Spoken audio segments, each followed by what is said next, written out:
사도신경으로 신앙 고백 들으심으로 주일 오후 예배 겸 영성훈련을 시작하도록 하겠습니다. 전능하사 천지를 만드신 하나님 아버지를 내가 믿사오며 그 외아들 우리 주 예수 그리스도를 믿사오니 이는 성령으로 잉태하사 동정녀 마리아에게 나시고 본디오 빌라드에게 고난을 받으사 십자가에 못 박혀 죽으시고 장사한 지 사흘 만에 죽은 자 가운데서 다시 살아나시며 하늘에 오르사 전능하신 하나님 우편에 앉아 계시다가 저희로서 산 자와 죽은 자를 심판하러 오시리라. 성령을 믿사오며 거룩한 공예와 성도가 서로 교통하는 것과 죄를 사하여 주시는 것과 몸이 다시 사는 것과 영원히 사는 것을 믿사옵나이다. 아멘.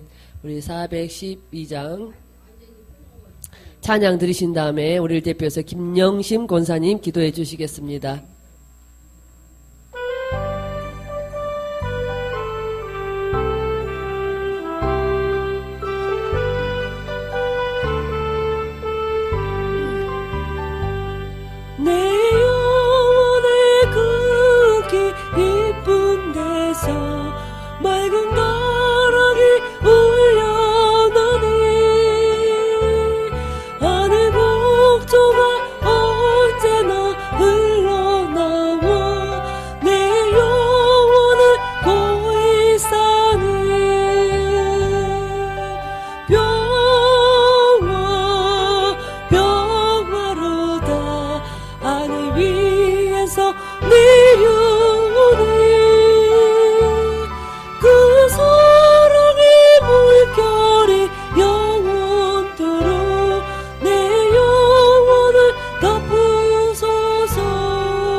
다같이 기도드리겠습니다.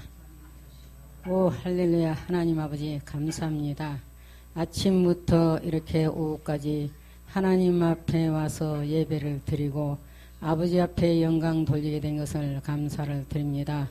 오늘 오후 예배에 하나님 아버지 또 이렇게 영성 기본 과정을 놓고 다시 재복습을 하게 된 것을 아버지 감사합니다. 우리 성령께서 강건적으로 붙들어 주시옵소서. 사랑의 아버지 하나님, 특별히 오나옵기는 미국에서 지금 우리 목사님 두 분이 아버지 사역을 하고 계시는 걸 감사합니다. 한 영혼이라도 살리기 위해서 아버지는 몸부림치며 아버지 하나님 앞에 최선을 다하는 목사님 두 분 강건하게 붙들어 주시고 아버지 성령 충만, 은혜 충만, 아버지 항상 아버지 넘쳐서 아버지 그곳에 들으러 오는 영혼들 한 영혼도 아버지 거장하지 않게 도와주시고 영혼들이 새롭게 변화를 받아서 미국 땅의 곳곳마다 영성사역이 이루어질 수 있도록 우리 아버지 도와주시옵소서. 그곳에서 할 일을 다 마치고 돌아올 때까지 우리 성령님 강건적으로 붙들어 주시옵소서. 사랑의 우리 하나님 아버지, 하나님 아버지 저희들을 기억하여 주시옵소서. 저희들 하나님 아버지 이곳에서 아버지의 영으로 새롭게 아버지 되어서 아버지의 영 중심이 되기를 원합니다. 하나님 아버지 이 땅에서는 아버지의 육신 중심에 사는 우리들이 철저하게 육신의 탈을 벗고 아버지의 영 중심으로 넘어가서 아버지의 철저하게 영의 삶을 살아갈 수 있도록 우리 아버지 도와주시옵소서. 우리 하나님 아버지 또 이곳에 아버지 하나님 우리 아버지의 지체들 한 명도 아버지 하나님 그저 왔다 그저 가지 않게 도와주시고 아버지 뜻이 이루어지는 우리 지체들 되어질 수 있도록 우리 아버지 도와주시옵소서. 사랑의 우리 하나님 아버지 또 내일 모레 아버지 힐링 사기를 합니다. 우리 하나님 아버지 빈자리가 없이 가득 채워질 수 있도록 우리 아버지 도와주시옵소서. 그래서 아버지 하나님 오는 자들마다 아버지 하나님 힐링이 날로 되어지고 영이 새록새록 자라갈 수 있도록 우리 아버지 도와주시옵소서. 사랑의 아버지 하나님 또 우리 강사 목사님들을 기억해 주시고 날로 새로워지게 된 것을 감사합니다. 더욱더 새로워져서 많은 영혼을 살리는 귀한 강사 목사님들 되어져서 세계 만국을 누비며 아버지 하나님 영혼을 살릴 수 있도록 우리 아버지 도와주시옵소서. 사랑의 우리 하나님 아버지 하나님 또 이 시간 단에서는 주의 종을 기억해 주시고 능력의 종 권세 종이 되게 도와주시고 말씀을 선포할 때 심령의 아버지 말씀이 들려지는 역사가 일어나게 도와주시고 우리들의 심령에 깊이 새겨져서 실제 삶이 이루어질 수 있도록 우리 아버지 도와주시옵소서. 이 시간 하나님 앞에 예배 겸 아버지 하나님 공부를 하게 됩니다. 우리 하나님 아버지 이 모든 것들이 아버지 뜻에 맞게 아버지께서 인도해 주시고 아버지께서 보실 때 합당한 길로 이끌어 주시옵소서. 이 모든 시종을 아버지께 맡겨드렸고 감사를 드리며 예수 그리스도 이름으로 간절히 기도드렸습니다. 아멘.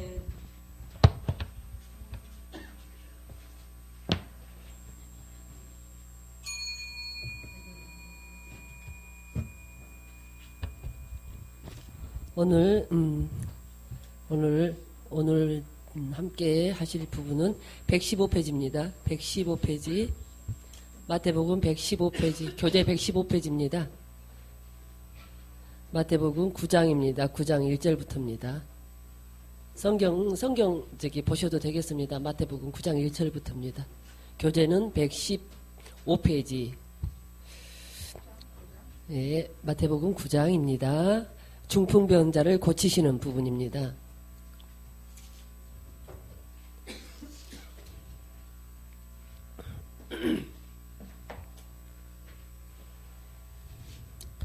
찾으신 줄 믿고 제가 읽으면서 함께 하도록 하겠습니다.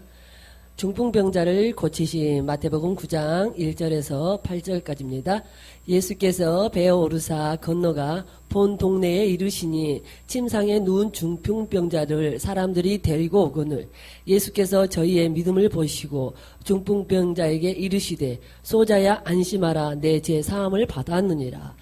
어떤 서기관들이 속으로 이르되 이 사람이 참남하도다. 여기서 서기관들은 율법 학자들을 말씀하고 있는데요. 이 사람이 참남하도다. 예수님이 중풍병자에게 내 죄의 사함을 받았느니라 그러면서 안심하라 그렇게 이야기하니까 율법 학자들이 속으로 그런 거예요. 아니, 자기가 하나님인 것처럼 저렇게 말을 하다니, 이렇게 이제 그 사람들이 속으로 생각하다 그 말을 참남하도다, 이렇게 생각한 거예요, 그들이. 그래서 이제 예수님이 하나님이신 것을 맞는데 이들은 이제 모르니까 그렇게 생각합니다. 그래서 예수께서 4절에 예수께서 그들의 생각을 아시고 가라사대 너희가 어찌하여 마음에 악한 생각을 하느냐. 내 제 사함을 받았느니라 하는 말과 일어나 걸어가라 하는 말이 어느 것이 쉽겠느냐. 그러나 인자가 세상에서 죄를 사하는 권세가 있는 줄을 너희로 알게 하려 하노라 하시고 중풍병자에게 말씀하시되 일어나 내 침상을 가지고 집으로 가라 하시니 그가 일어나 집으로 돌아가거늘 무리가 보고 두려워하며 이런 권세를 사람에게 주신 하나님께 영광을 돌리니라. 예수님이 율법주의자들의 생각을 아시고 이제 미리 하시는 말씀입니다. 그래서 사람은 우리가 육체를 입은 한은 우리가 아무리 믿음이 좋아도요, 절대 눈에 보여진 어떤 증거가 나타나지 않으면 안 보려고 합니다. 그래서 우리가 영성훈련 받을 때 성령이 외적 사역, 내적 사역을 통해서 하나님 역사하시는 부분이 뭐냐 그러면 이 육체는 반드시 보여져야만이 보여지는 것을 통해서 아하 하나님이 살아 계시는구나 이걸 깨닫게 되거든요. 그래서 하나님이 육체적으로 은사적인 부분도 나타내 주시게 됩니다. 그래야만이 외적인 은사를 통해서 우리가 내적 성령의 열매를 또 맺어가게 되는 줄 믿습니다. 그래서 반드시 성령의 내적 외적 은사는 비행기 날개와 똑같아서 반드시 균형을 이루고 가야 됩니다. 은사에 치우쳐서도 안 되고 또 외적인 그런 부분에만 기도는 안 하면서 외적인 그런 것만 또 추구해서도 안 되고 분명히 우리가 초보 단계에 있을 때는 외적인 그 은사를 통해서 기도를 충분히 하고 9가지 은사를 골고루 다 받아서 그 은사를 우리가 다 체험하고 경험하면서 또 영적으로 깊이 들어가는 그런 길로 가게 되는 줄 믿습니다. 그래서 외적인 은사도 사모를 해야 되겠고 내적인 부분도 사모를 하며 달려가야 될 줄 믿습니다. 마태의 소명입니다. 9장 9절에서 13절까지입니다. 예수께서 거기서 떠나 지나가시다가 마태라 하는 사람이 세간에 앉은 것을 보시고 이르시되 나를 쫓으라 하시니 일어나 쫓으니라. 예수께서 마태의 집에서 앉아 음식을 잡수실 때에 많은 세리와 죄인들이 와서 예수와 그 제자들과 함께 앉았더니 바리새인들이 보고 그 제자들에게 이르되 어찌하여 너희 선생은 세리와 죄인들과 함께 잡수시느냐. 예수께서 들으시고 이르시되 건강한 자에게 의원이 쓸데없고 병든 자에게라야 쓸데있느니라. 너희는 가서 내가 긍휼을 원하고 제사를 원치 아니하노라 하신 뜻이 무엇인지 배우라. 내가 의인을 부르러 온 것이 아니요 죄인을 부르러 왔노라 하시니라. 이제 이 말씀은 내가 의인을 부르러 온 것이 아니요 죄인을 부르러 왔노라 하시는 이 말씀은 이제 로마서 5장 20절 말씀과도 연결됩니다. 죄 많은 것에 은혜가 많다. 우리가 이 말씀 잘 아시죠? 근데 이 말씀이 뭐냐 그러면 하나님의 은혜를 깨닫고 보면 죄인이 우리가 깨달을 때가 깨닫게 됩니다. 그죠? 하나님의 은혜를 받게 되면 우리가 죄인임을 알게 되거든요. 근데 그 죄인임을 깨달을 때 우리에게 더 많은 죄가 있다는 것을 깨닫게 됩니다. 그죠? 그래요. 처음에는 내가 뭐 그렇게 많은 죄가 있나? 이랬는데 하나님 우리가 죄인이라는 것을 깨닫게 하시고 나면 얼마나 우리가 죄를 밥 먹듯이 그렇게 먹고 살았는지가 깨달아지더라고요. 그래서 죄 많은 곳에 은혜도 많다. 이 말씀은 죄를 깨닫고 보면 더 많은 죄가 있다는 것을 깨닫게 된다는 것을 말씀하고 계십니다. 그러면서 여기서 또 우리가 의인을 부르러 온 것이 아니요 그랬잖아요. 여기서 의인은 뭐냐 그러면 하나님 없이도 살 수 있다고 생각하는 교만한 자들을 의인이라고 그럽니다. 절대 우리가 하나님 없이는 살 수 없는데 아담이 범죄한 이유로 말미암아 많은 사람들이 하나님이 없이도 살 수 있다고 그 대체물을 뭐냐 세계를 만들어 놓고 제가 가만히 생각해 보니까요. 저번에도 한번 간증을 했지만 제가 하나님을 모를 때 그 내 세계를 만들어 놓고 내 세계에서 가장 드러나는 부분이 뭐였냐 그러면 그 외적으로 치장하는 부분이었더라고요. 우리 각자에게는 그런 게 있습니다. 하나님으로부터 이제 우리가 영성훈련 받은 이후로는 저는 단 한 번도 내가 내 심령이 공고하다, 가라다 그런 적을 한 번도 느껴본 적이 없었어요. 야, 그거 대단하더라고요. 그래서 저는 이제 아시다시피 예수 믿자마자 영성훈련을 받았기 때문에 저는 어디 기도원을 가본다든지 어디를 찾아다녀 본 적이 한 번도 없거든요. 근데 단 한 번도 영성훈련 받는 이후에는 아이고 심령이 가라네, 공고하네, 막 저기 성령이 충만하지 못해서 막 힘드네 이런 적이 한 번도 없었던 것 같아요. 그러면서 제가 가만히 제 자신을 돌아보니까 내가 하나님을 몰랐을 때는 내 세계에서 가장 두드러진 부분이 뭐였을까? 그걸 이제 생각해 보니까 저는 외적으로 치장하는데 내 세계를 만들었더라고요. 그것을 통해서 하나님 대신에 만족하고 살려고 하는 부분이 있었더라고요. 그러니까 우리 각자에게는 하나님으로 채워지지 않는 그 부모를 내가 원하고 바라는 뭔가가 있습니다. 어떤 사람은 돈으로 채우려고 하고, 어떤 사람은 그림 그리는 걸로 채우려고 하고, 어떤 사람은 명예를 성공을 통해서 채우려고 하고, 어떤 사람은 또 디자인하는 거 옷을 만드는 일 이런 걸로 채우려고 하고, 또 어떤 사람은요 머리하는 일로 그게 하나하나 모여 가지고 이 우리가 살고 있는 이 문화 공간이 탄생한 줄 믿습니다. 그래서 하나님을 떠난 인간 이성은 그 하나님으로 만족하지 못한 부분을 뭔가 자기 그 이성에서 나온 자기만이 추구하는 그 뭔가 한 가지를 가지고 그것에 집중해서 가는 부분이 있거든요. 그걸 통해서 하나님을 채우려고 하는 부분이 있거든요. 그래서 저는 외적인 걸로 외모 치장하는데 많이 했다 그랬잖아요. 그랬어요. 근데 외모 치장하고 좋은 옷 입어보고 벨트 다 해도 그게 채워집니까? 안 채워지거든요. 늘 해도 허전하거든요.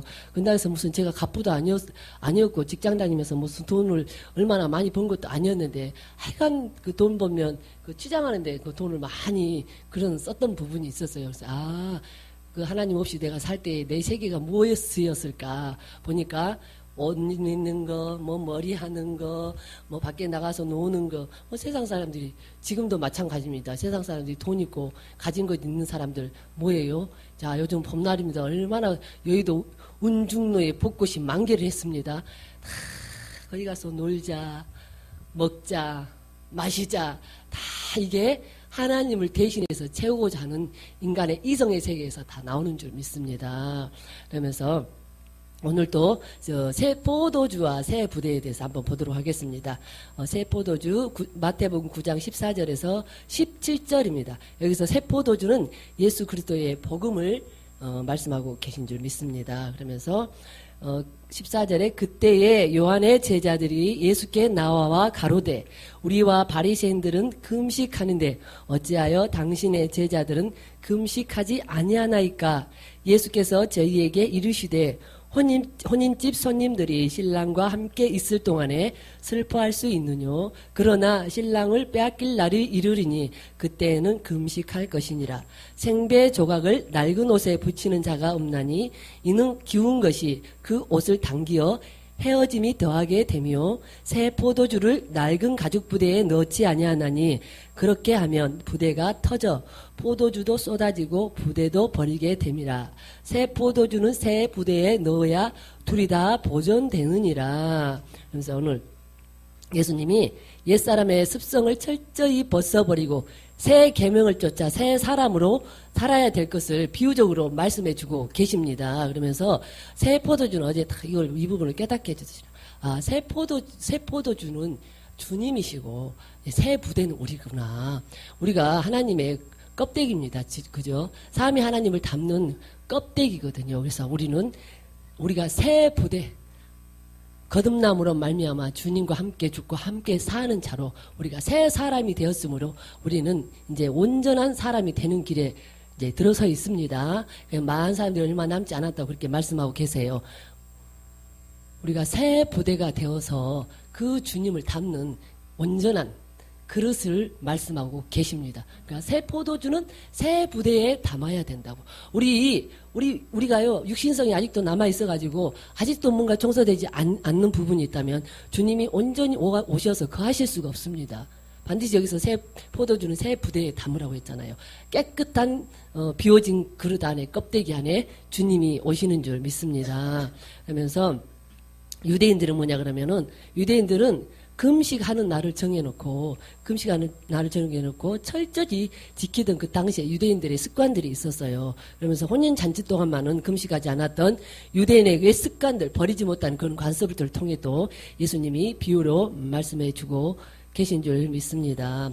그래서 제가 오늘 아침에 참 제가 어제 이간증을 하고 제가 많이 준비를 하지 않았어요. 왜? 그냥 차근차근 천천히 보려고 많이 준비를 하지 않았습니다. 그래서 이 간증을 해도 되지 않을까 싶습니다.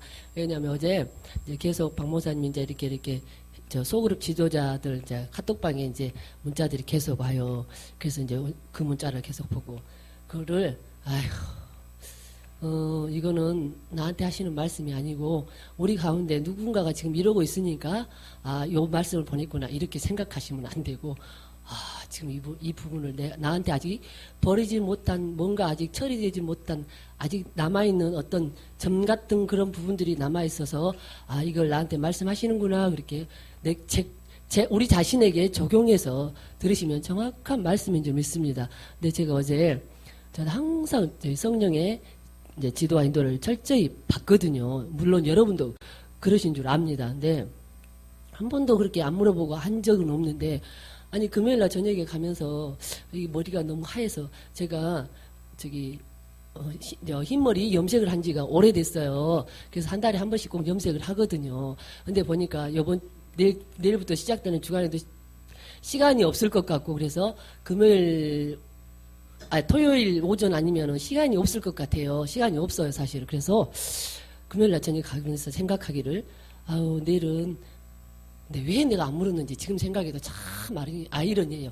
어떤 생각이 내가 내일 염색을 하러 가야 되겠다 이 생각이 딱 들어오면 우리는 내 머리에 생각이 딱 들어올 때 그걸 얼른 잡아서 주님 앞에 물어야 되거든요. 주님 저에게 이런 생각이 왔는데 어떻게 할까요? 그렇게 물어야 되거든요. 근데 희한하게 그날은 또 묻지도 않고 내일 오전 한 9시 반쯤에나 가서 10시부터 미용실 물르니까 하고 오면 12시 안에는 올 수 있겠다. 나름대로 계산을 딱 한 거예요. 그래가지고 그 다음날 아침에 일어나가지고 우리 목사님한테 말씀드려가지고 이제 어쨌든 내가 아시는 분한테 이제 차를 좀 부탁해서 차가 없으니까 부탁해서 같이 갔거든요. 그래서 봐보세요. 내 머리로 하나님하고는 상관없이 내 머리로 계산한 거예요. 시간을 계산한 거예요. 10시 반에 가면 한 20분 하고 자르고 하면 12시 안에 되겠다 그러고 갔어. 갔는데 스텝 한 분이 새로 오셨더라고요. 근데 아주 초본 것 같아요. 근데 그런 분들한테 머리를 딱 만지면 딱 불안하죠 우리가 좀. 근데 막 염색을 하고 그러더니 시간이 돼가지고 가서 머리를 감겨요. 근데 보니까 보통 하면 샴푸를 한 2번 정도 하고 그 다음에 린스를 딱 하고 깔끔하게 헹궈가지고 딱 해주는데 원장님이 하면 그렇게 해주시는데 이 스텝 부분은 이러는 거예요. 염색약을 좀 이렇게 닦아내더니 샴푸를 한번 쓱쓱 문대는 것 같더니 린스도 안 해주고 그냥 수건을 뚫도 말하고 딱 했는데 막 일어나서 나오려는데 여기 막 까만 머리 줄줄줄줄 흐르는 거예요. 어머. 그래서 원장님 그걸 봤어요. 그랬더니 나를 붙들고 다시 갔더니 자기가 머리를 막 감게 하고 다시 싹 해서 데리고 왔어요. 그래서 딱 앉아서 머리 말렸는데 세상에 염색이 하나도 안 든 거예요. 또 거의 한 40분을 그렇게 했는데 염색이 하나도 안 들어서. 근데 막 우리 딸이 또 전화 와가지고 저 오늘 약속 있어서 10,000원 주고 가라 그랬는데 제가 또 깜빡 잊어버리고 왔어요. 계속 전화 오죠. 우리 목사님 오후에 출근 시간은 다가오죠. 이러니까 내가 갑자기 생각나는 게 내가 왜 이렇게 꼬이지? 그 생각하는데 내가 하나님 앞에 안 물었구나. 아니 내가 왜 안 물었지? 나 이렇게 실수 안 하는데 내가 왜 안 물었지? 그때부터 계속 해결을 하면서 막 계속 이제 속으로 막 해결을 하고 계속 그렇게 어머 아버지 죄송합니다. 내가 미쳤나 봐요. 어머 아버지 나 이거 왜 이랬을까요? 계속 해결을 하는데 이 마음이 평안이 오질 않고 계속 불안하는 거예요. 작은 딸이 계속 전화 오지. 목사님 시간 다 돼가지. 염색은 안 들었지. 원장님 온 김에 그래도 갈 수는 없으니까 다시 하자 그러지. 염색 바르고 앉아있는데 다시 또 염색을 했어요. 그리고 세상에 이 머리에 또 2번 염색을 제 평생에 미용실 가서 2번 염색하는 건 처음이었어요. 그래서 제가 머리 쓰다가 지금 그렇게 된 거예요. 그래서 계속 어제 그때부터 계속 저녁 때까지 오는데 이제 어찌어찌 하고 왔는데 제가 버스 타고 갔다 와도 그 시간은 되거든요.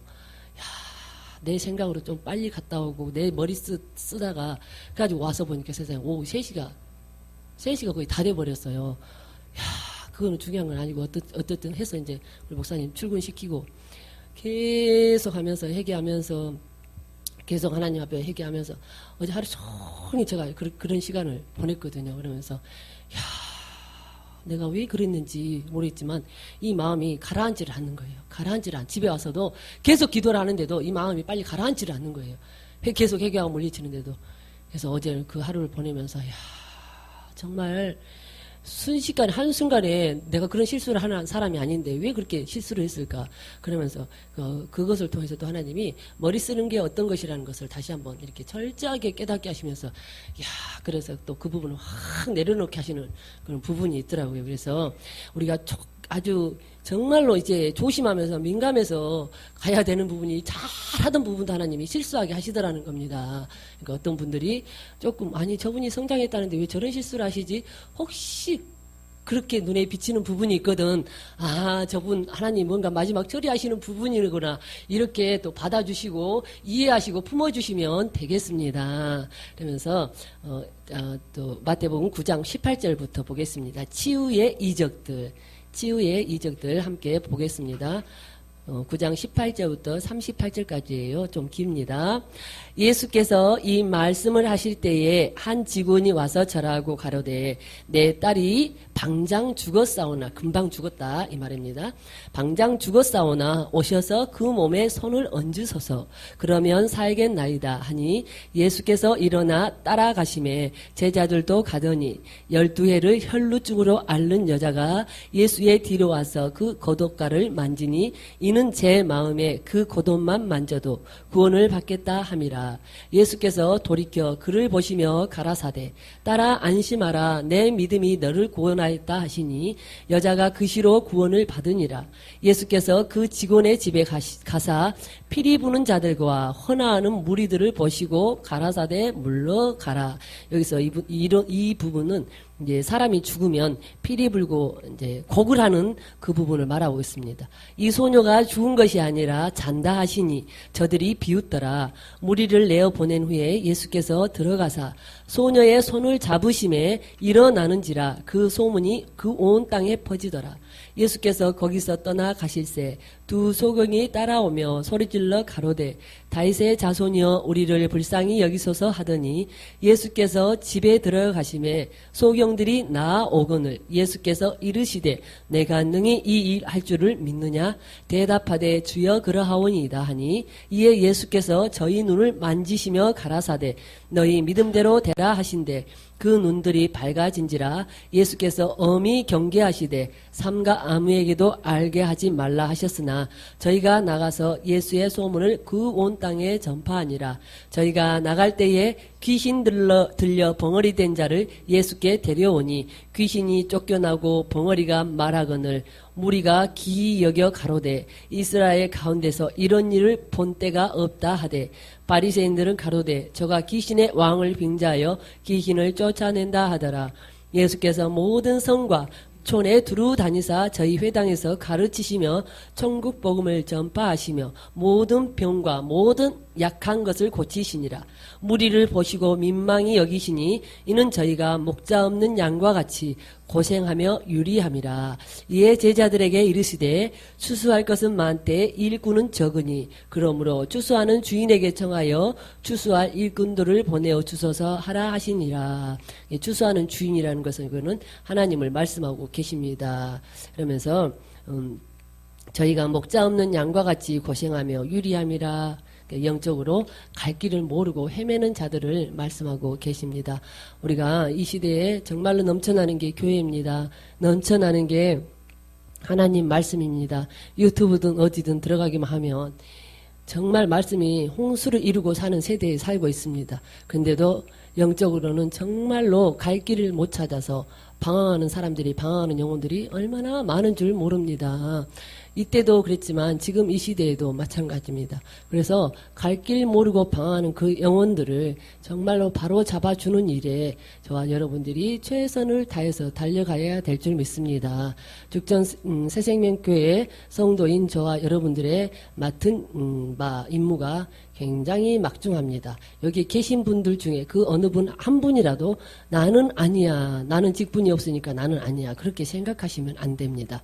스데반 집사도 그랬고 많은 사람들이 직분에 상관없이 이 복음을 전하는데 최선을 다해야 될 줄 믿습니다. 하나님은 직분에 상관없이 반드시 세워진 자를, 누구든지 분별함이 없이 세워진 자를 쓰실 줄 믿습니다.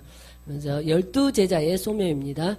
12제자를 부르신 것처럼 저와 여러분을 오늘 부르셨습니다. 왜? 이렇게 영적으로 방황하는 많은 영혼들을 위해서 그들을 바른 길로 인도하라고 저와 여러분을 부르신 줄 믿습니다. 그러면서 마태복음 10장 1절에서 15절까지 읽겠습니다. 예수께서 그 12제자를 부르사 더러운 귀신을 쫓아내며 모든 병과 모든 약한 것을 고치시는 권능을 주시니라. 12사도의 이름은 이러하니 베드로라 하는 시몬을 비롯하여 그의 형제 안드레와 세베대의 아들 야고보와 그의 형제 요한, 빌립과 바돌로메, 도마와 세리, 마태, 알페오의 아들 야고보와 다데오, 가나안인 시몬과 및 가룟 유다 곧 예수를 판자라. 예수께서 이 12를 내어 보내시며 명하여 가라사대 이방인의 길로도 가지 말고 사마리아인의 고을에도 들어가지 말고 차라리 이스라엘 집에 잃어버린 양에게로 가라. 가면서 전파하여 말하되 천국이 가까웠다고 하고 병든 자를 고치며 죽은 자를 살리며 문둥이를 깨끗하게 하며 귀신을 쫓아내되 너희가 거저 받았으니 거저 주어라.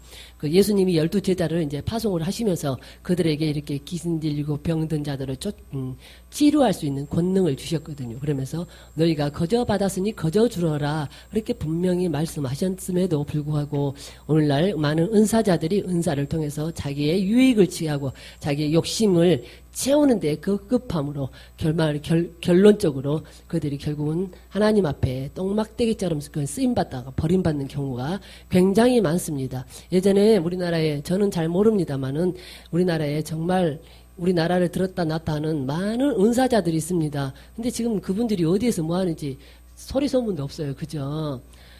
다 그들이 이와 같이 자기 육신의 욕심을 사리사욕을 위해서 은사를 사용했기 때문에 그렇게 하나님 앞에 버림받게 되는 줄 믿습니다. 그러면서 가면서 전파하여 말하되 천국이 가까웠다 하고 병든 자를 고치며 죽은 자를 살리며 이 부분의 말씀은 이제 천국이 가까웠다 이 말씀은 이때는 지금 예수님이 아직 십자가에 달려 돌아가시기 전이거든요. 그래서 주님이 십자가에 달려 돌아가시고 우리 안에 성령이 오셔서 역사하시는 우리 각자가 심령 성전이 되어서 하나님 전으로 살아갈 것을 미리 보여주는 말씀인 줄 믿습니다. 그러면서 천국의 주인이 예수 그리스도임을 또 말해주고 계시는 부분인 줄 믿습니다. 너희 전대에 금이나 은이나 동이나 가지지 말고, 그러니까 12사도들에게 뭐냐, 12제자들에게 뭐냐 그러면 너희들이 전도하러 다니면서 전대에 금이나 은이나 동이나 가지지 말고 여행을 위하여 주머니나 두보로 옷이나 신이나 지팡이를 가지지 말라. 이는 일꾼이 저 먹을 것 받는 것이 마땅함이니라.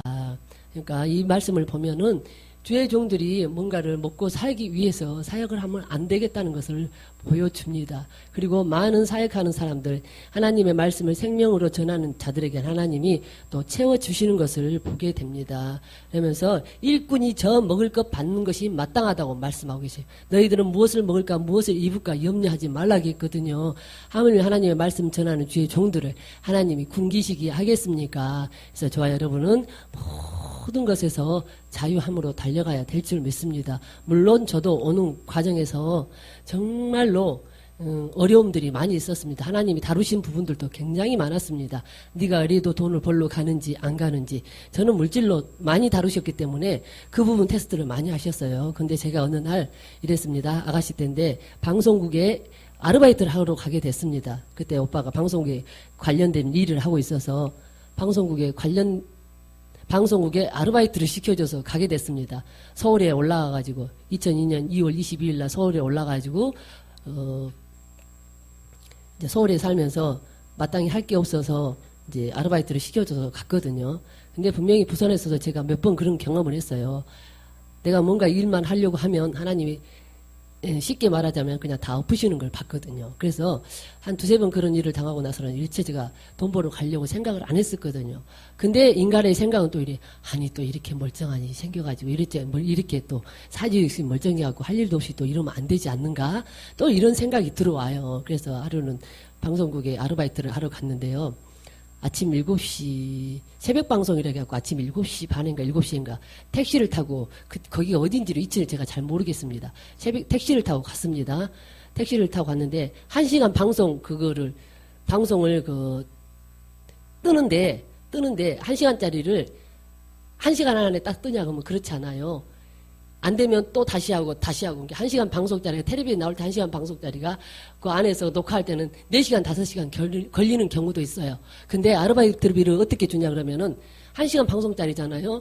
4시간, 5시간 녹화를 떠도 1시간 것만 쳐서 주더라는 거예요. 그렇더라고요, 방송국이. 아르바이트생들 그렇게 짜요, 방송국은. 그랬어요. 근데 두 타임 뜨는데 그때 제가 아르바이트비가 5,000원인가 6,000원인가 그랬던 것 같아요. 근데 하루에 그 2개를 하러 갔거든요. 그러면 그때 나름대로 한 14,000원이면 괜찮겠다 하고 따라갔는데, 세상에 끝나 2시간짜리, 2시간 녹화를 뜨는데, 저녁 7시 다 돼가지고요. 아침 택시비 빼고 뭐 빼고 이러니까 돈 3,000원 남은 거예요. 3,000원 남아서 제가 그때 상도동에 오빠하고 같이 살 때였거든요. 상도동 쪽으로 올라가면서 보니까 오빠 그 양발이 별로 좀 그렇더라고요. 그래서 그 돈 3,000원 남은 것 같고요. 그 어떤 옷가게 들어가면, 속옷 파는 데 딱 들어가면서 제가 그랬어요. 아버지, 내가요, 2번 다시 내가 굶어 죽는 한일이 들어도 내가 돈 벌러 안 갑니다. 거기서 제가 딱 선언을 했어요. 그 이후로요, 결혼해가지고도요, 진짜 말로, 끼니 때가 없어도요, 끼니 때 없을 때도 있었어요. 굉장히 많았어요. 끼니 때가 없어도요, 전기세 맨날 딱지 붙여지고, 도시가스 그 딱지 붙여지고 맨날 그랬어요, 저요. 일을 안 하고도 돈 벌러 안 갔다니까요. 예, 하나님, 내가 2번 다시는 내가, 굶어 죽는 한일 있어 내가 돈 벌러 안 갑니다. 그래서 선언을 했었거든요. 근데 하나님이 그걸 받으셨더라고요. 제가 그렇게 가기를 원하셨더라고요. 나중에 보니까. 그러면서 3,000원 그 남은 돈 가지고 오빠 양발 사갖고 갖다 줬던 제 기억이 납니다. 그러면서 제가 그 이후로는 일체 세상에 발 들여놓지 않았던 부분이 있었습니다. 근데 애기 낳고 살면서도 많은 사람들이 그렇게 막 속상하게 하는 거예요. 아유, 저 사모님 생긴 거 멀쩡하게 생겨가지고 얘들 유치원 다니니까 가서 뭐라도 하면 저렇게 어렵게는 안 살 건데 너무 속 모르고 그렇게 말을 하면 안 되겠더라고, 그죠? 근데 그것도 나를 또 다루시는 부분이니까 또 막 아파도 감사하게 받아야 돼. 누가 나한테 아픈 소리 해도 그게 나를 또 깎이지 않는 부분을 깎아내는 그 뭐라 그럴까요? 연장 같은 부분이니까 그것도 또 감사함으로 받아야 돼요. 그것도 지금은 말할 수 있죠. 다 지나고 보니까 그렇더라 이겁니다. 그 당시에는 너무너무 아프고 힘들었어요. 그래도 또 지나고 보면 내가 안 가길 잘했네. 근데 희한하게 하나님 그렇게 음성을 잘 들려주시다가도 누가 또 그런 이야기에 어디 돈 벌러 가 아르바이트 하는 데 있으니까 가라고. 그러면 제가 기도를 해볼게요. 뭐 그걸 놓고 기도를 하면 아무 말씀이 없으셔. 항상 그런 부분을 놓고 기도하면 그렇게 잘 들려주시다가도 침묵을 하셔. 지나고 보니까 하나님이 가지 말라는 사인이구나. 그러고 나서 나중에 나는 음성 안 들려주면 절대 움직이지 않았거든요. 나중에 지나고 보니까 그게 가지 말은 하나님 사인이 맞았네. 내가 끝까지 안 가고 버틴 게 맞았네. 내가 인내한 게 맞았네. 그게 맞더라는 겁니다. 그러면서 여기까지 오게 됐습니다. 그래서 어쨌든 우리가 이제는 심령으로 성령의 지도와 지시를 받는 삶이 되어야 민감하게 갈 수 있습니다. 속지 않고 실수하지 않고 그렇게 가게 되는 부분을 보게 됩니다. 그러면서 일꾼이 저 먹을 것 받는 것이 마땅함이니라. 그러면 아무 성이나 촌에 들어가든지 그 중에 합당한 자를 찾아내어 너희 떠나기까지 거기서 머물라. 또 그 집에 들어가면서 평안하기를 빌라. 그러니까 우리가 어디 전도를 다니다가 어떤 마땅한 집에 찾아가서 그 전도하는 동안에는 그 집에서 먹고 마시라고 그렇게 말씀하고 계십니다. 그러니까 우리가 어디를 가든지 예비된 사람은 다 있습니다. 걱정할 것도 없이 하나님이 가라 하면 우리는 그냥 가면 돼요. 그러면 거기 가면 다 예비된 사람이 있거든요. 그 부분을 말씀하고 계세요. 그러면서 그 집에 머무는 동안에 그 집에 평안을 빌어주라. 그 집에 복을 빌어주라. 그러면 하나님이 그 집에 복을 합당하면 그 집에 복을 내리시겠다고 말씀하고 계십니다. 그 집이 이에 합당하면 너희 빈 평안이 거기 임할 것이요. 만일 합당치 아니하면 그 평안이 너희에게 돌아올 것이니라. 그러니까 우리가 주의 예를 들어서 주의 일을 하는 모든 사람들 거기는 꼭 주의 종만 지칭하는 게 아니라 평신도도 마찬가지입니다. 주의 종을 하는 모든 사람들을 우리가 대접하고 그러한 일에 있어서 정말 감사함으로 축복을 비는 마음으로 섬겨야 될 줄 믿습니다. 그럴 때 그 대접을 받는 자가 하나님 앞에 간구하고 기도했을 때 그 복이 자기 집에 임하는 것을 보게 됩니다. 그래서 누구든지 너희를 영접도 아니하고 너희 말을 듣지도 아니하거든 그 집이나 성에서 나가 너희 발의 먼지를 떨어버리라. 야, 무서운 말입니다, 이거. 하나님이 그리 하시겠다는 거거든요. 주의 종을, 그러니까, 말씀 전하는 자들, 복음 전하는 자들, 그렇게 하나님의 사랑하는 자녀들을 그렇게 홀대히 대하지 말라고 말씀하고 계십니다. 내가 진실로 너희에게 이르노니 심판날에 소돔과 고모라 땅이 그 성보다 견디기 쉬우리라. 이거는 소돔과 고모라는 아브라함이 자기 조카 롯을 위해서 빌어준 부분이 있어요. 그 아브라함의 기도를 통해서 롯의 식구들이 구원함을 받은 것을 보게 됩니다. 이거는 가시적인 눈에 보이는 성에서도 그랬습니다. 근데 그 고모라 땅이 그 성보다 견디기 쉬우리라.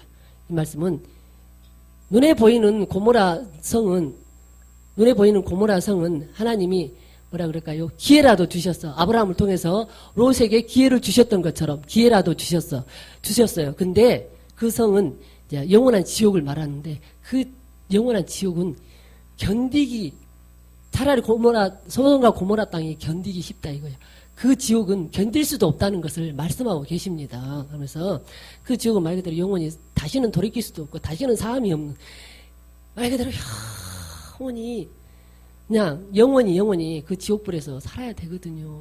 야, 이보다 고통스러운 일이 어디 있겠어요. 우리는 이제 그 말만 들어도 막 진짜 심장이 쫙 뻐근해요. 두렵고 떨리고 이제 그 부분을 말씀하고 계십니다.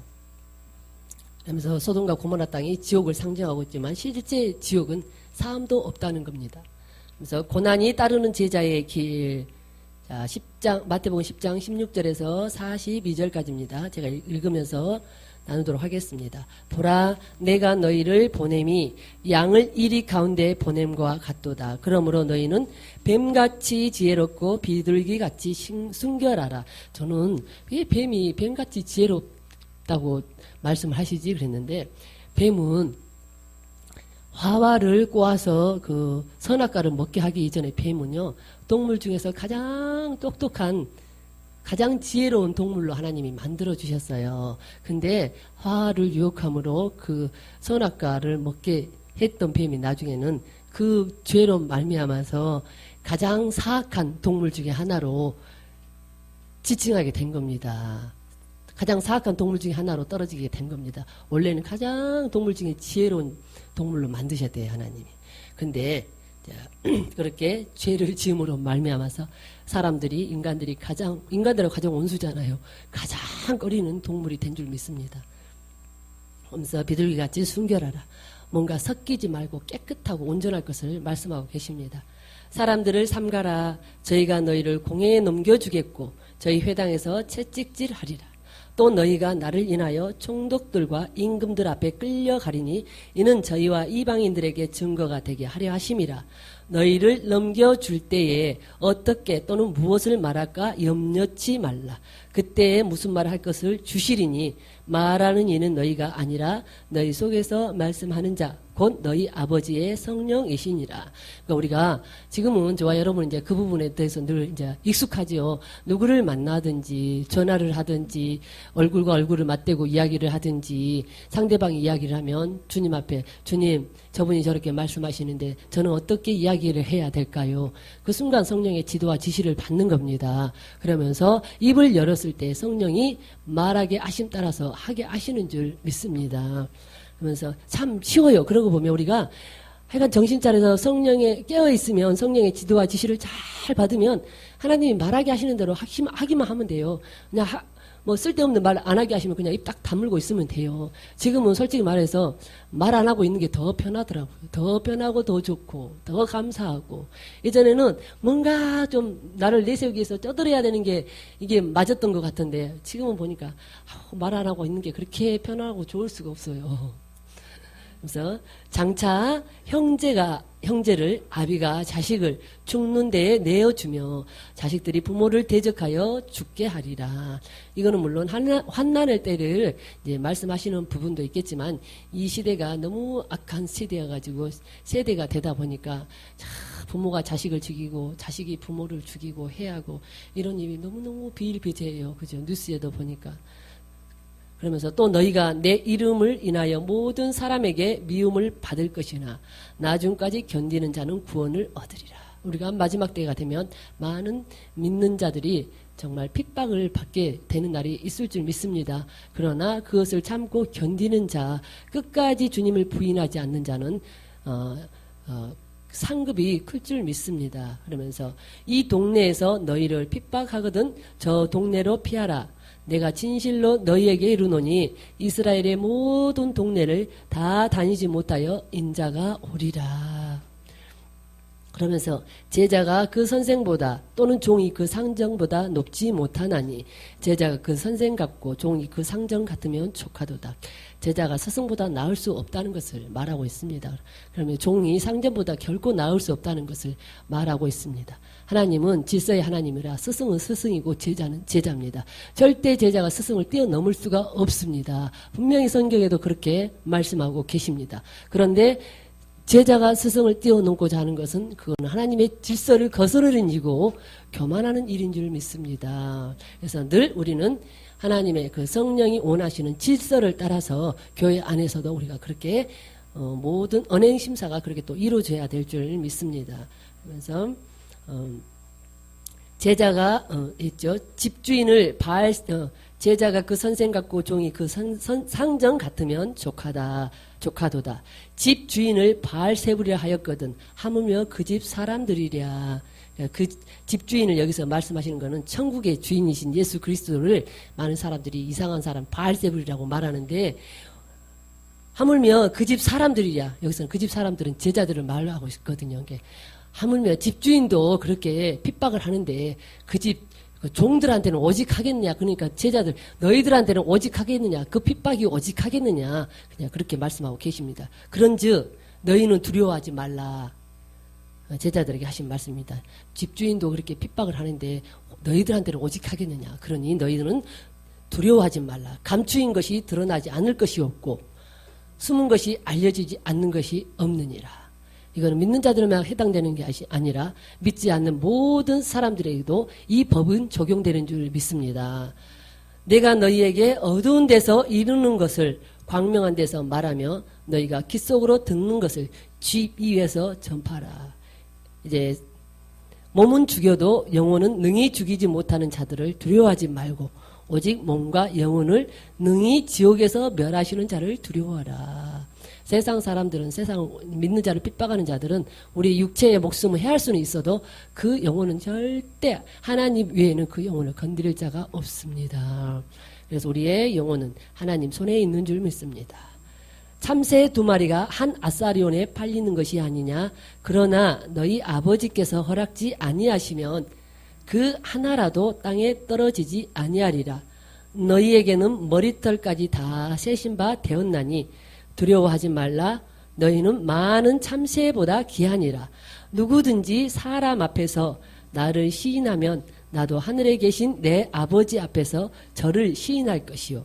누구든지 사람 앞에서 나를 부인하면 나도 하늘에 계신 내 아버지 앞에서 저를 부인하리라.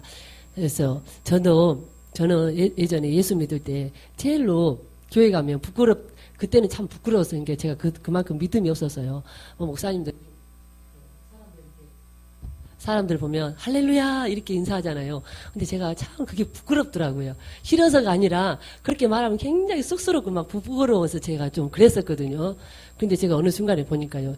제가 제일로 교회 안에서 이제 막 목사님들이 할렐루야 라고 반갑습니다 막 이렇게 인사하는데 저는 그 말이 그렇게 부끄럽고 나는 못하겠더라고요. 믿음이 그만큼 없었던 건요. 제가 어느 날 보니까 우리 그 친구들을 보면서 세상 사람들을 만나면서 나도 모르게 할렐루야 이러면서 악수를 하더라고요. 그래서 야 그렇구나. 우리는 할렐루야 이게 굉장히 감사한 소리예요. 그죠? 근데 예전에 그 부끄럽던 말이 지금 제가 서스럼 없이 제 입에서 그렇게 나와서 그렇게 하게 되더라는 겁니다. 그래서 보면 내가 세상에 화병을 주러 온 줄 생각지 말라. 화병이 아니요 검을 주러 왔노라. 내가 온 것은 사람이 그 아비와 딸이 어미와 며느리가 시어미와 불화하게 그 아비와 딸이 어미와 며느리가 시어머니와 불화하게 하려 함이니 사람의 온수가 자기 집안 식구리라. 아비나 어미를 나보다 더 사랑하는 자는 내게 합당치 아니하고 아들이나 딸을 나보다 더 사랑하는 자도 내게 합당치 아니하고. 이 말씀을 제가 보면서 우리가 그전에는 이렇게 생각했었어요. 우리 집안에서 우리가 예수 믿는다고 핍박하고 막 그런 형제간들도 있고 남편들도 있고 자녀들도 있고 있잖아요. 그래서 그 사람들이 집안의 원수라고 생각했었는데 아니에요. 아우 이게 하나님 어제 말씀 준비하면서 깨닫게 하시는데 그들이 진짜 우리를 세우는 진짜 사람들이고요. 여기서 내 집안 원수가 내 원수가 내 집안에 있다 이 말은 뭐냐 그러면요.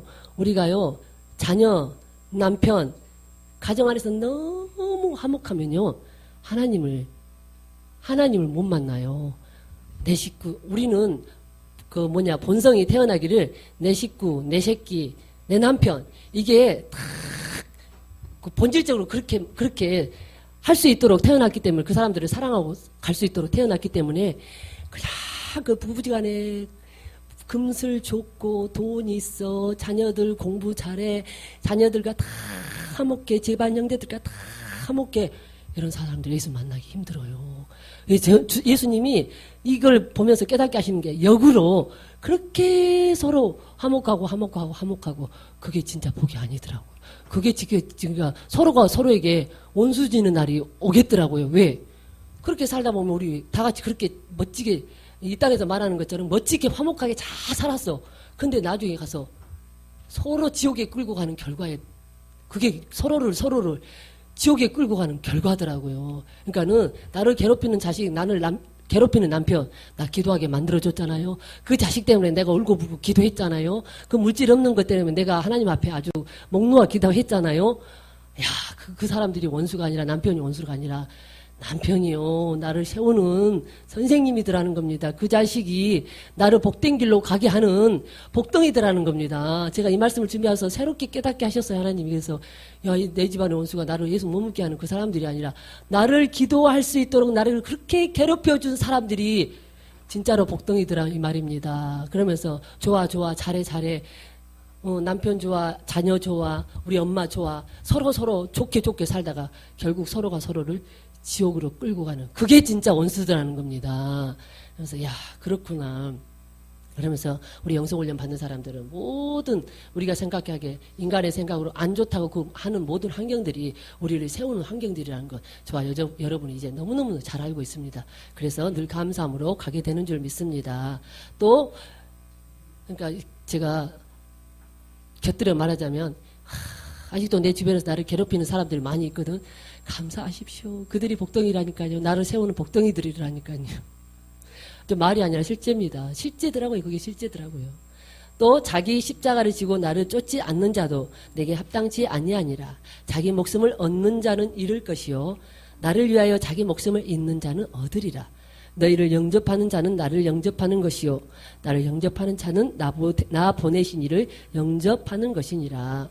선지자의 이름으로 선지자를 영접하는 자는 선지자의 상을 받을 것이요 의인의 이름으로 의인을 영접하는 자는 의인의 상을 받을 것이요 또 누구든지 제자의 이름으로 이 소자 중 하나에게 냉수 한 그릇이라도 주는 자는 내가 진실로 너희에게 이르노니 그 사람이 결단코 상을 잊지 아니하리라 하시니라. 이 말씀은 우리가 행한 대로 받겠다. 행한 대로 갚아주시겠다는 하나님의 말씀인 줄 믿습니다. 그래서 제가 본문 살피기까지만 하고 마치도록 하겠습니다.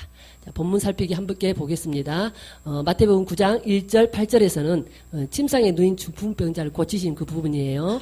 예수께서는 중풍병자를 고치시면서 먼저 죄 사함을 선언하셨다. 결국 이러한 태도는 당시 종교 지도자였던 서기관들로부터 신성모독이라는 비난을 사게 된다. 한편 예수께서 자신이 인간의 죄를 능히 사하실 수 있는 권세를 지닌 메시아라는 사실을 밝히신 것은 예수의 사역이 가지는 영적 치유의 측면을 강조함과 아울러 온갖 문제의 본질이 바로 죄에 있다는 점을 강조하신 것이다. 그렇습니다. 여러 가지 질병이라든지 각종 눈먼 자들, 벙어리들, 귀신들, 일자들 이게 다 영적 어떤 죄 때문에 그렇다는 것을 말씀하고 계십니다. 저와 여러분이 해보시니까 아시겠잖아요. 전부 다 그 모든 것이 다 죄에서 기인한 줄 믿습니다. 그래서 9장 13절에서 9장 9절에서 13절은 당시 유대 사회에서 창녀와 동일한 정도로 멸시받는 존재였던 세리 마태를 제자로 부르시는 사건은 예수께서 죄인들을 불러 구원하시기 위해 이 세상에 오신 사실을 보여준다. 9장 14절에서 17절에서는 마치 새 포도주 말씀하시는 부분, 마치 낡은 부대와 같았던 당시의 유대 종교는 예수께서 선포하신 새로운 복음을 받아들일 수 없었다. 예수께서는 하나님 나라의 생명력 있는 삶에 합당한 그야말로 전혀 새로운 출발을 요구하고 계신다. 그러면서 이어지는 9장 18절, 38절에서는 하나님 나라의 실현을 선포하시는 예수의 사역에 언제나 수반되는 것이 치유의 이적이었다. 이때는 예수님 십자가에 달리기 돌아가시기 전입니다. 그때는 하나님이 육신의 눈에 보이는 모든 부분들을 이적으로 많이 행하셨어요. 왜? 하나님이 살아 계신 것을 알리기 위해서 그랬습니다. 그러면서 야이로의 딸을 살리며 혈루증 앓던 여인, 소경, 벙어리를 거쳐주신 사건 등 믿는 이들에게 권능으로 임하는 하나님 나라의 도래에 대한 강력한 증거였다. 하면서 9장 10절에서 10장 1절에서 15절 12제자를 부르는 사건, 12제자의 이름은 마가복음 6장 6절에서 13절과 누가복음 9장 1절에서 6절에도 언급되고 있다.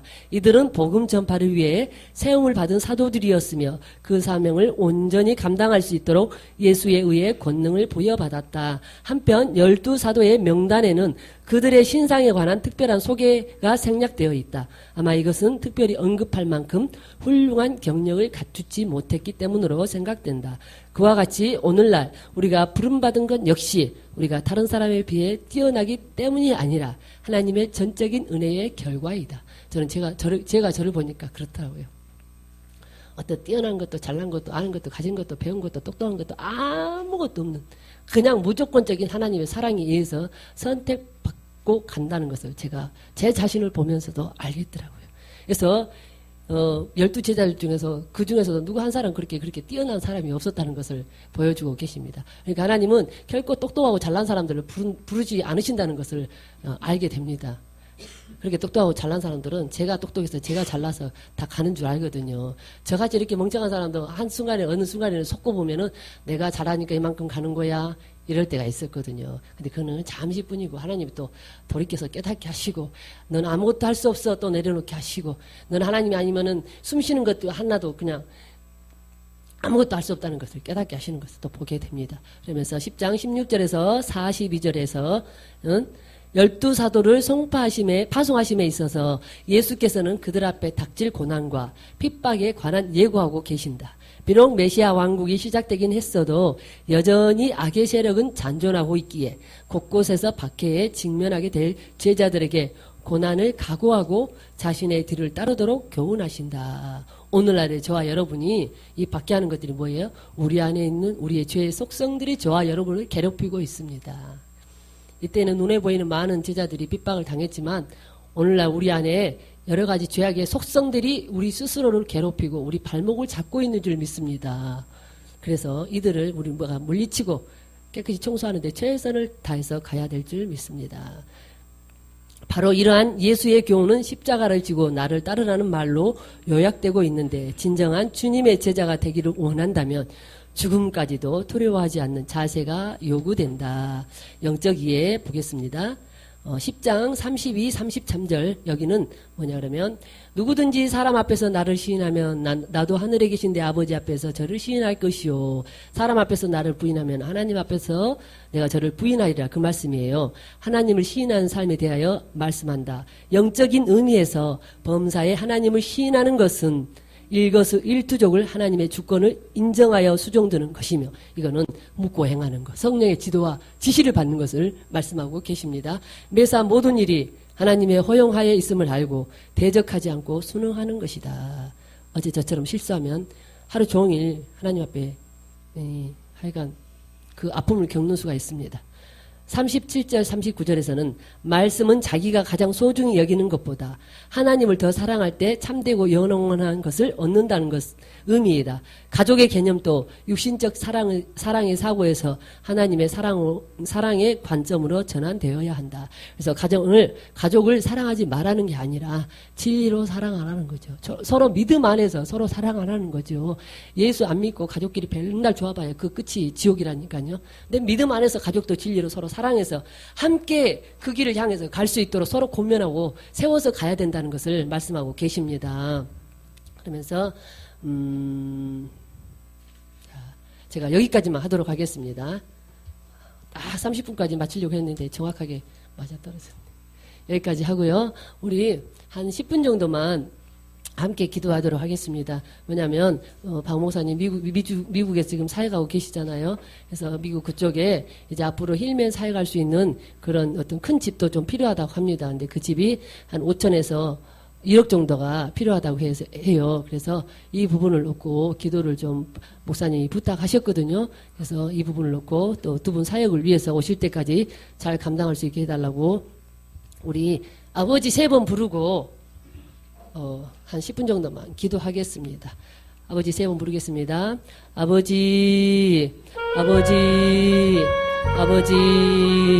할렐루야 할렐루야 할렐루야 감사합니다. 나카오데스비 건널러비 카와레 데스카우 여러베 겨우데스카와 아버지 나카오데스비 거레스카우 여러베 겨리리리스카우 데스카와 할렐루야 감사합니다. 나카오데스비 거레스카우 데스카와 아버지 나카오데스비 거레스카우 여러베 겨리리리스카우 데스카와 아버지 나카오데스비 거레스카우 여러베 겨울데스카우 여러베 겨리리리스카와 아버지 나카오데스비 거레스카우 여러베 겨리리리스카우 여러베 겨우데스카와 아버지 나카오데스비 겨울데스카우 여러베 겨리리리스카우 여러베 겨울데스카와 아버지 오늘 말태복음을 통해서 주님이 행하셨던 이적들이 우리가 생명으로 사람으로 온전하게 섰을 때 이제 그 은사 사역까지도 생명으로 사용할 수 있는 아버지의 그런 우리 권능 우리에게 주실 줄 믿습니다.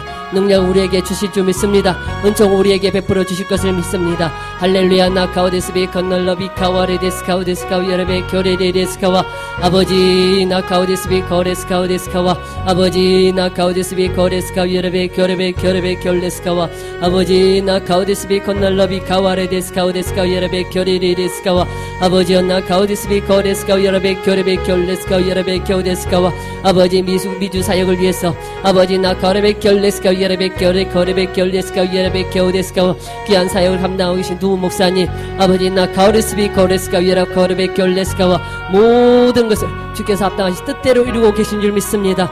감사함으로 올려드립니다. 아버지의 뜻을 이루시고 영광 거두어 주시옵소서.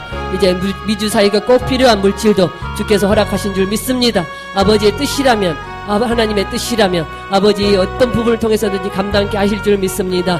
할렐루야 나카라베 겨울데스카 여러베 겨우데스카와 아버지 나카라베 겨울데스카 여러베 겨우데스카와 아버지의 사역을 위해서 예비하신 부분이라면 반드시 감당하게 하실 줄 믿습니다. 아버지 나카오데스비 거레스카우데스카 여러베 겨레레데스카와 아버지 나카오데스비 건널러비 카와레데스카우데스카와 아버지 나카라베 겨울데스카 여러베 겨우데스카우데스카 여러베 겨울데스카와 아버지 나카레스카 여러베 겨레레데스카우레레 와라베 겨레베 겨루 와라베 겨레베 겨울데스카우데스카와 아버지 나카오데스비 고데스카 아버지 다시 한번 우리에게 은총을 베풀어 주시옵소서. 권능을 베풀어 주시옵소서. 능력을 베풀어 주시옵소서. 외적으로 내적으로 충만한 역사가 아버지 나카라베 겨울데스카 우리 안에 날마다 나타날 수 있도록 아버지 나카라베 겨울데스카 여라베 겨우데스카와 하나님 앞에 온전한 하나님의 사역에 온전한 도구가 되어 쓸 수 있도록 쓰임받을 수 있도록 주님 도우시고 인도하여 주시옵소서. 아버지 나 가라베 결레스카 야라베 결레데스카오 데스카 야라베 겨데스카와 아버지 나 가우데스비 컨날라비 카와레 데스카오 데스카와 아버지 오라 가우데스비 코레스카오 데스카 야라베 결레데스카와 할렐루야라 가라베 결레베 결레베 결레베 결레베 결레베 결레베 결레 와라베 결레베 결레베 결레베 결레스카오 데스카 야라베 결레데스카와 아버지 나 가우데스비 가우데스카 야라베 결레베 결레스카와 할렐루야 나 가우데스비 컨날라비 카와레 데스카오 데스카 야라베 겨데스카와 아버지 나 가우데스비 코레스카 야라베 겨데스카와 아버지 나 가르베 결레스카 야라베 겨데스카 야라베 결레스카 야라베 겨데스카와 아버지 감사합니다 나 가르베 결레스카 야라베 겨데스카 야라베 결레스카와 아버지 우리가 무의식 중에라도 아버지 세상 것을 바라고 있는 부분들이 있습니까? 아버지 나 가르베 결레스카 야라베 겨데스카와 아버지 나는 아니라고 하지만 무의식 중에라도 우리가 아버지 그러한 부분들이 있다면 시간도 중심을 하게 하여 용서하여 주시옵시고 아버지 온전케 하시옵소서 새롭게 하시옵소서 능하게 하시옵소서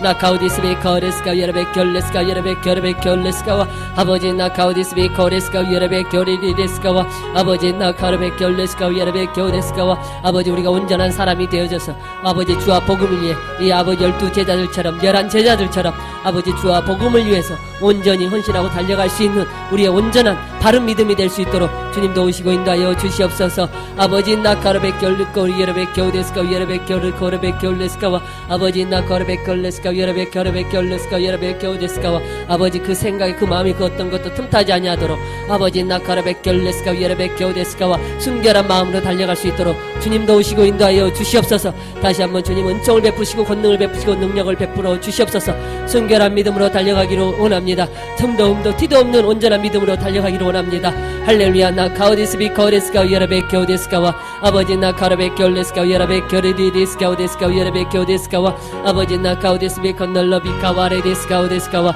아버지 오라 가우디스비 거레스카 야라베 겨리디스카 오데스카와 아버지 나 가우디스비 거레스카 야라베 겨레베 결레스카와 할렐루야 할렐루야 할렐루야 나 가우디스비 거레스카 야라베 겨데스카와 아버지 우리 죽전 세상문교 성도 한 사람 한 사람 아버지 나 가르베 결레스카와 아름답게 세워가시니 감사합니다 아버지 나 가르베 결레스카 야라베 겨리디스카 야라베 겨데스카와 아버지 나 가우디스비 거레스카 오데스카 야라베 겨리디스카와 주여 나 가우디스비 거레스카 오데스카 야라베 겨리디스카와 아버지 나 가우디스비 거레스카 야라베 겨데스카와 아버지 나 가우디스비 건널라비 카와레 데스카 오데스카와 주여 나 가우디스비 거레스카 오데스카 야라베 겨리디스카와 예리디스카 리디디디디디 와리디디디디디디 와리디디디디디디디 와리디디디디디 아버지 나 가우디스비 거레스카 야라베 겨레베 결레스카 오데스카와 할렐루야 할렐루야 할렐루야 아버지 나 거레베 결레스카 오데스카와 아버지 나 가우데스비 거레스카 야라베 겨데스카와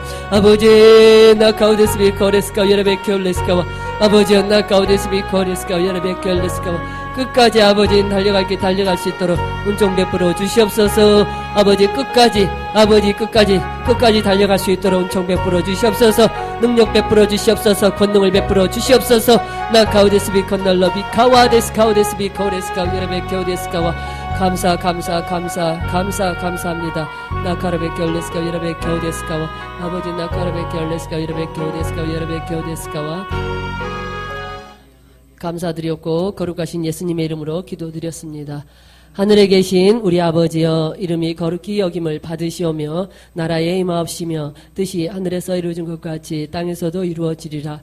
오늘날 우리에게 일용할 양식을 주옵시고 우리가 우리에게 죄 지은 자를 사하여 준 것 같이 우리의 죄를 사하여 주옵시고 우리를 시험에 들지 말게 하옵시며 다만 악에서 구하옵소서. 나라와 권세와 영광이 아버지께 영원히 있사옵나이다. 아멘. 할렐루야. 모든 영광 하나님께 올려드립니다.